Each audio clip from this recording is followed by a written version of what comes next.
আসসালামু আলাইকুম রহমতুল্লাহি বারাকাতুহু।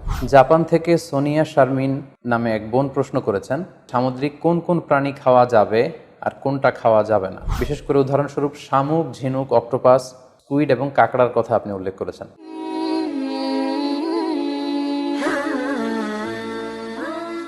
এক্ষেত্রে আমরা বিশ্বাসী